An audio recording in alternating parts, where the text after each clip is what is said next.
বৃষ্টির দিনে গরম গরম তেলে ভাজা কার না ভালো লাগে বন্ধুরা। তো আজকে সেরকমই একটা তেলে ভাজা রেসিপি নিয়ে হাজির হলাম। বাই দ্য ওয়ে, আমি অঙ্কিতার মা, জিভে জল বাই অঙ্কিতা চ্যানেলে তোমাদের সবাইকে স্বাগত।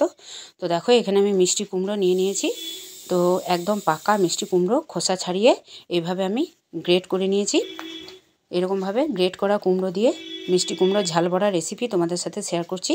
ভিডিওটা প্রথম থেকে শেষ পর্যন্ত দেখতে থাকো। ভালো লাগলে অবশ্যই একটা লাইক কমেন্ট শেয়ার করে দিও। আর আজকে আমার ভিডিও যারা প্রথম দেখছো তারা অবশ্যই চ্যানেলটাকে একটু সাবস্ক্রাইব করে দিয়ে পাশে থাকা বেল বাটন ক্লিক করে নোটিফিকেশান অল করে দিও বন্ধুরা। তো দেখো, কথা বলতে বলতে এখানে কুমড়ো আমি গ্রেট করে নিয়ে এর মধ্যে আমি লবণ মাখিয়ে দিলাম।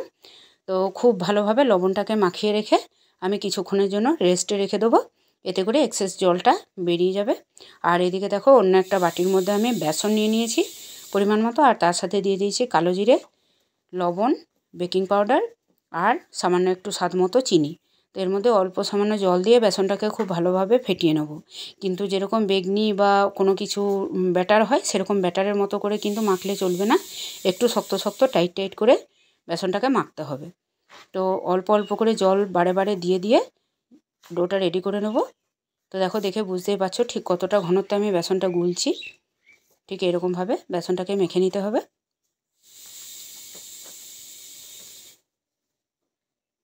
তো বেসনটা দেখো এইভাবে মেখে নিয়েছি আমি, দেখে বুঝতে পারছো। তো এর মধ্যে আমি যে রেস্টে রেখেছিলাম গ্রেট করা কুমড়ো লবণ মাখিয়ে, তো সেই গ্রেট করা কুমড়োটা এখন এর মধ্যে আমি দিয়ে দেব। যেহেতু লবণ মাখানো ছিল, দেখে বুঝতেই পারছো কতটা ভিজে ভিজে হয়ে গেছে, জলটা বেরিয়ে এসেছে। তো এইভাবে ভালোভাবে আরেকবার মেখে নিচ্ছি। আর বেসন আর কুমড়ো খুব ভালোভাবে মেখে নেবো হাত দিয়ে, কিন্তু এখানে চটকে চটকে মাখলে চলবে না, হালকা হাতে যেভাবে আমি মাখছি সেভাবে। কতটা নরম তুলতুলে হয়ে গেল দেখো।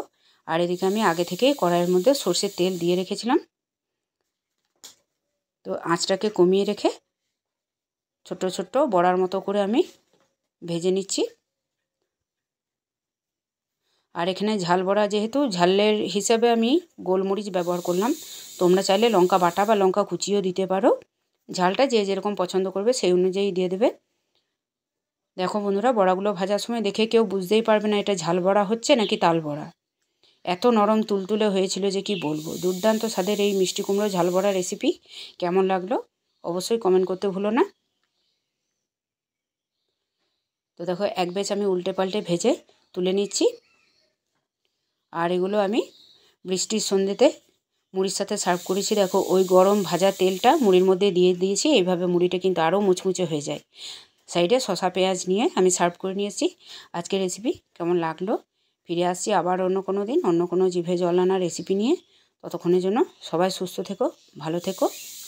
আর দেখো বড়াগুলো কত নরম হয়েছে বন্ধুরা। ভিডিওটা ভালো লেগে থাকলে শেয়ার করে দিও।